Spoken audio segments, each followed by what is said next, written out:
So this organization, that you had this article come out about the Irish indentured servants and how they were in effect slaves, and they were over here before the African slaves were, and they were cheaper.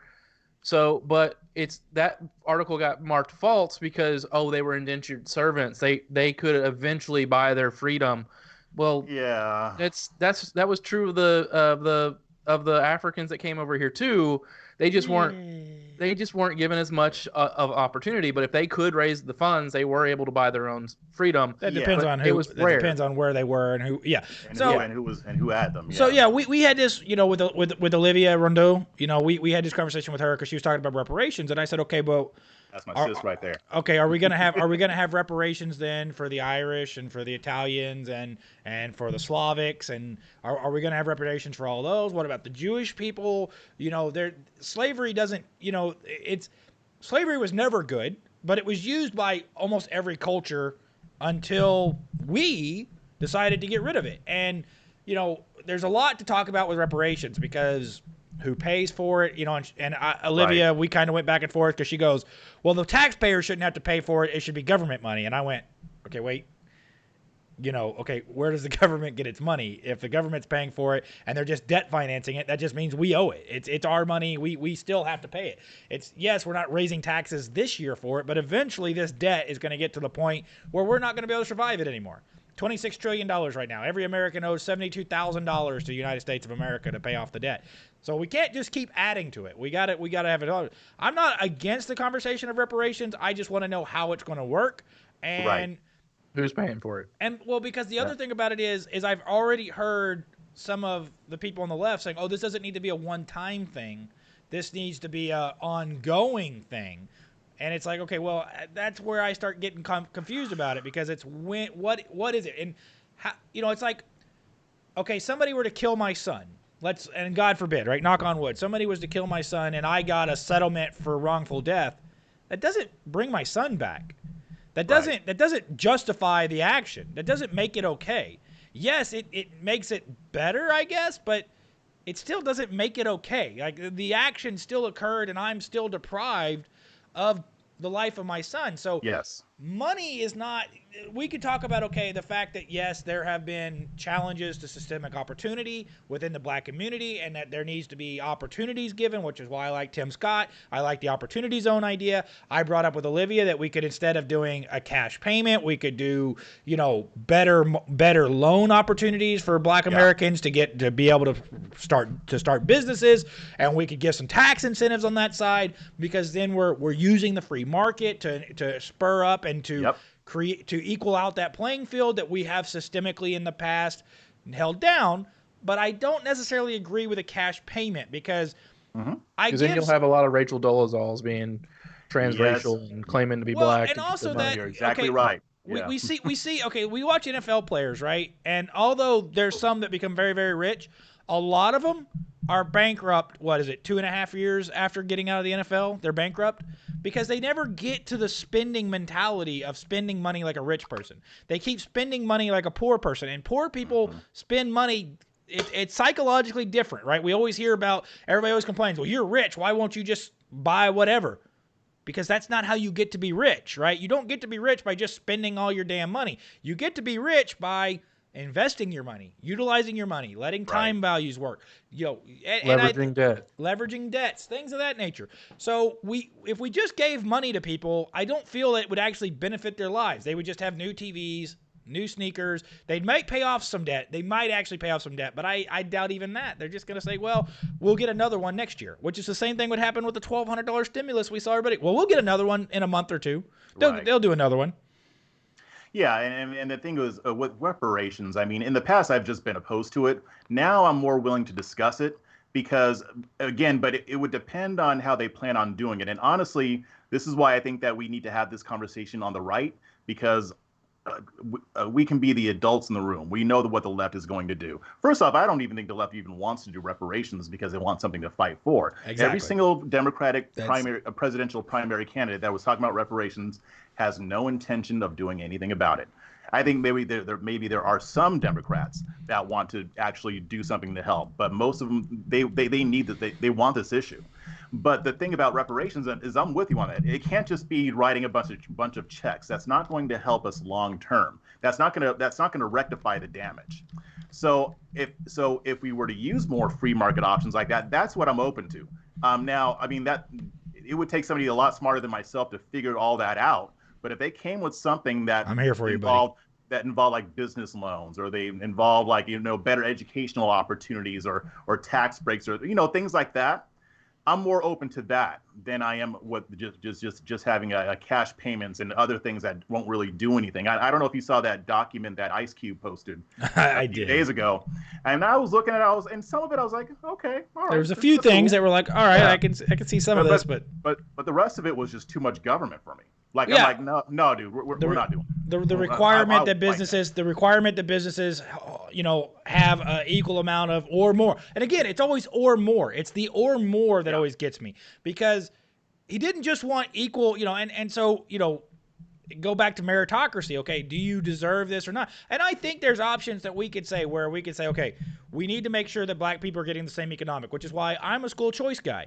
I think that we have to start at the bottom, right? We can't start at college education, because what we see, there was a documentary a while back about a charter school out of Mississippi or Louisiana that was getting kids accepted to Yale, but then all the kids were failing out in the first semester.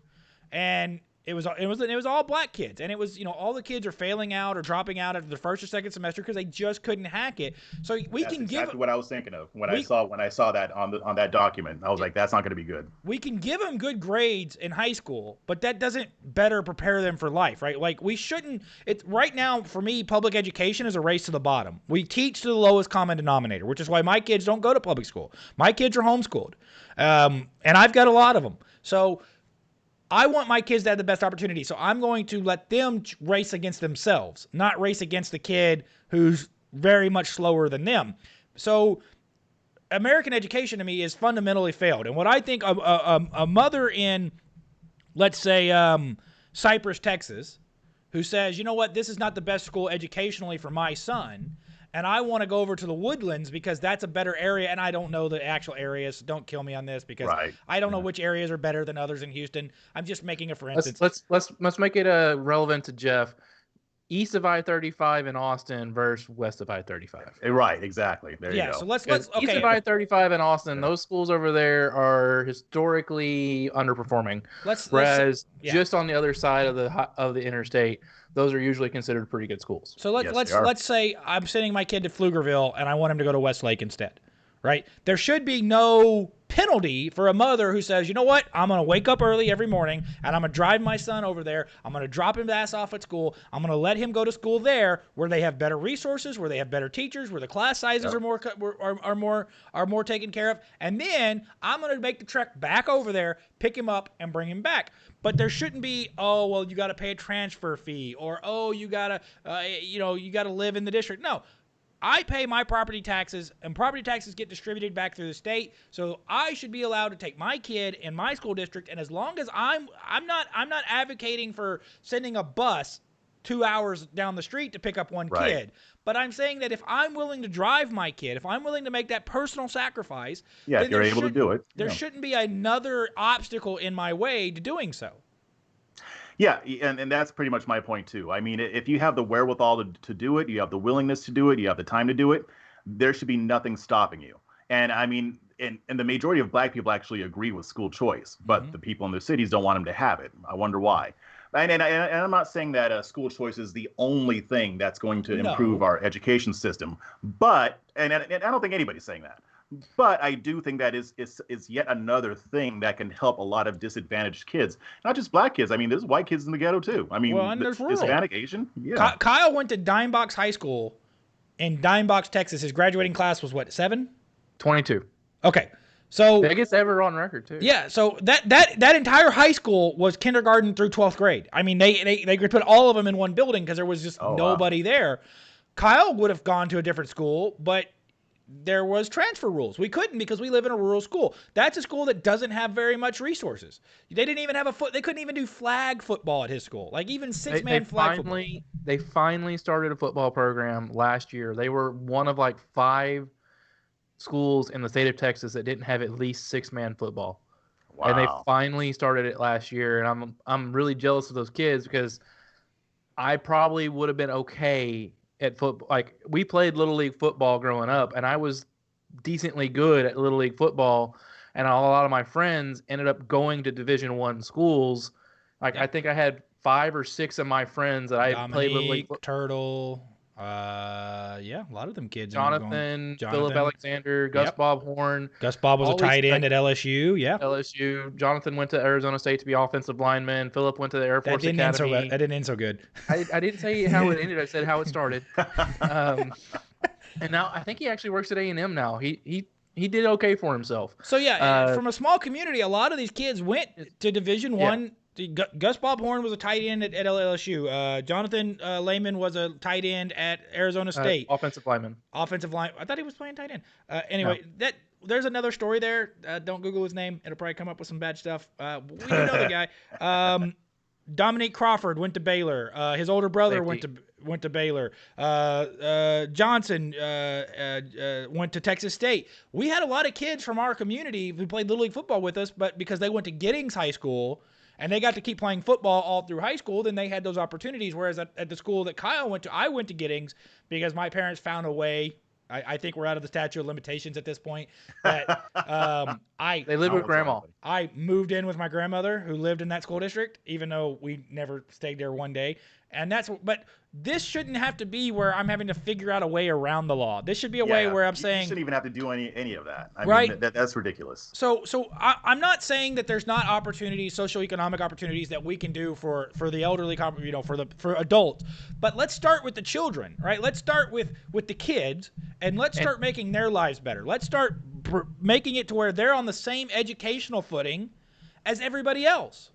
And Ross's point that he loves to make, so I'm going to steal it from him since he hasn't made it yet, is if the kids from Pflugerville all of a sudden start showing up in Westlake, and the Westlake parents don't like that, what are the Westlake parents more motivated to do now?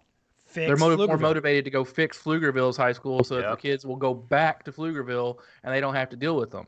Yeah, I was actually going to make that point too. It's the right thing to do, but it's a thing that will happen. It's a motivation that will happen. If I want to make free market, that is the right thing to do. Yeah, that's the free market right there. If I want to make you care about something, the fastest thing I can do is to make it affect you. Yep. Right. So. Yep. We have school, and okay. So there's one or two possible causes here. Possible externalities of this. Number one is that those parents will be more willing to have government funds shifted to those schools to make those schools better. Number two is, since kids are going to leave that school, the remaining kids are now going to have lower class sizes. They're going to have more money per student able to be spent on them. So you're going to alleviate the teacher burden in those schools where they're overpopulated. They got too many kids per class. They can't get the one-on-one attention. If we can get 10% of those students to leave, right now, that makes the teacher-student ratio better. That means that the school's going to get the same amount of money. They can spend more money per student in those individual schools, which means better resources for those kids. So we're going to equal out the playing field across the board. I understand the argument of, well, this is my community, and I want my money staying in my community. But the whole thing about public school is that we're trying to give everybody the same footing. If you don't like that, send your damn kid to private school, right? You have that option as well. And I'm not on the voucher system. I'm not. I'm purely not on the voucher system. And I'll explain why. I don't think but the government money should be spent on things that other people don't agree with. And although I personally agree with religious schools, and the Supreme Court did just decide that we could send the money to religious schools, I don't think we should be able to force people. I don't want my government money to go on abortion. I can agree that, okay, I don't want your government money going to a religious school if you don't agree with it. But if we simply just said every public school in the United States or in the state, per state, that any kid within that state could go to any school within that state that's a public school and just simply walk in and enroll, that alleviates a lot of issues and starts getting a lot of things better, I think.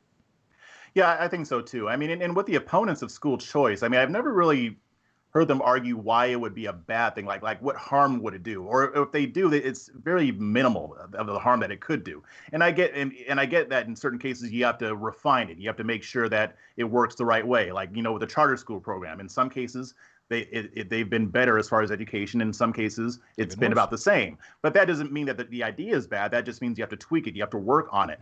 There's far more benefit to school choice than there is drawback. But the drawback for the Democrats, like you said earlier, like at the city level, especially in black cities, you say that the education system is failing. I say, no, it's not. It's working.